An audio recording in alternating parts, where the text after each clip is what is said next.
जी sir. नमस्कार। 19वीं शताब्दी के उत्तरार्ध में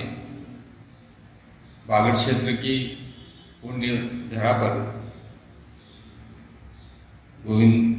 गिरी का प्रादुर्भाव हुआ। वस्तुतः उनका जन्म दिसंबर 1858 में हुआ था। एक साधारण से बंजारे परिवार में उनका जन्म हुआ था और क्योंकि उनका पैतृक व्यवसाय बैलों पर सामान लाद करके एक जगह से दूसरी जगह ले जाना, इस तरह का उनका पैतृक व्यवसाय था और उस पैतृक व्यवसाय के करने के दौरान ही गोविंद गुरु ने इस पूरे क्षेत्र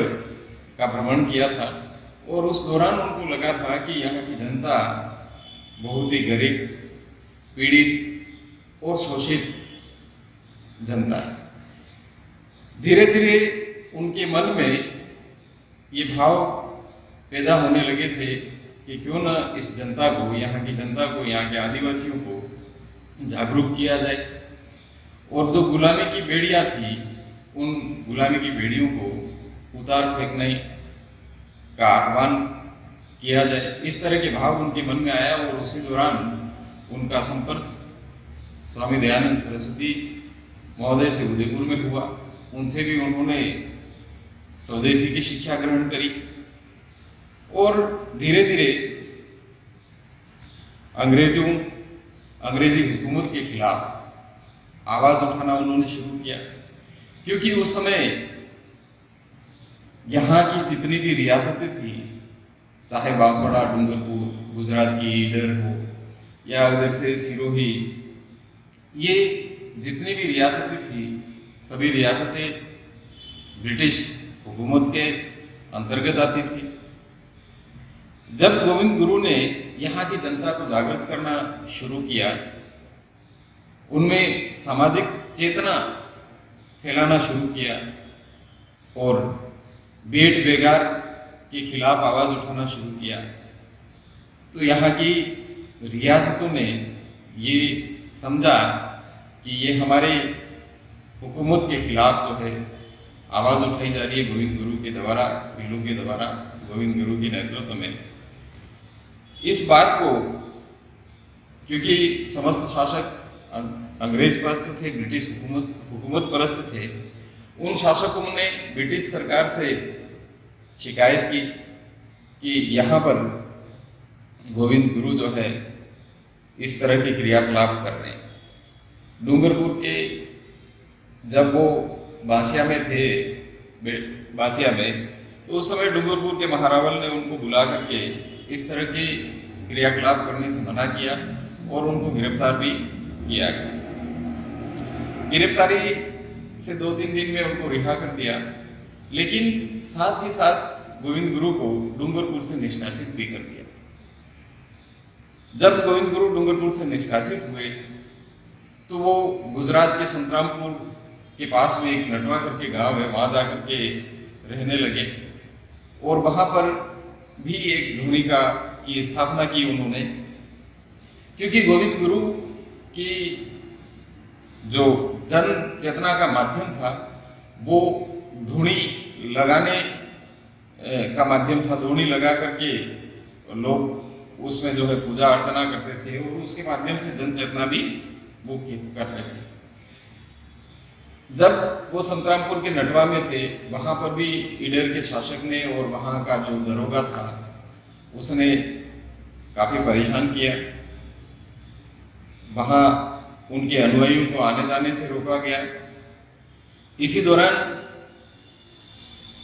बांसवाड़ा का आनंदपुरी एरिया के आसपास के कुछ लोग पूजा पारगी के नेतृत्व में एक प्रतिनिधि मंडल गोविंद गिरी से मिले और उन्होंने आग्रह किया कि आप मानगढ़ पधारें। उनके आग्रह पर गोविंद गुरु अपने अनुयायियों के साथ मानगढ़ की पहाड़ी पे आए। मानगढ़ की पहाड़ी वस्तुतः मध्य प्रदेश, राजस्थान और गुजरात के जो भी आदिवासी बहुल एरिया है उसके मध्य में स्थित होने के कारण और उसका एक ऐतिहासिक महत्व भी रहा है मानगढ़ पहाड़ी का, तो उसके कारण गोविंद गुरु ने भी एक उपयुक्त स्थल उनको भी मिल गया और वहीं रह करके उन्होंने मानगढ़ पे धोबी की स्थापना की और वहीं से जन चेतना का काम उन्होंने शुरू कर दिया। अक्टूबर 1913 में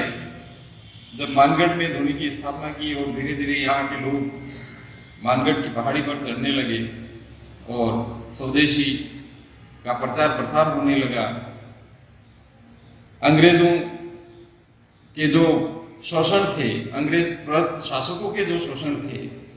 उनके खिलाफ आवाज उठाई जाने लगी। तो उनकी लोकप्रियता बढ़ती देख करके यहाँ की रियासतों ने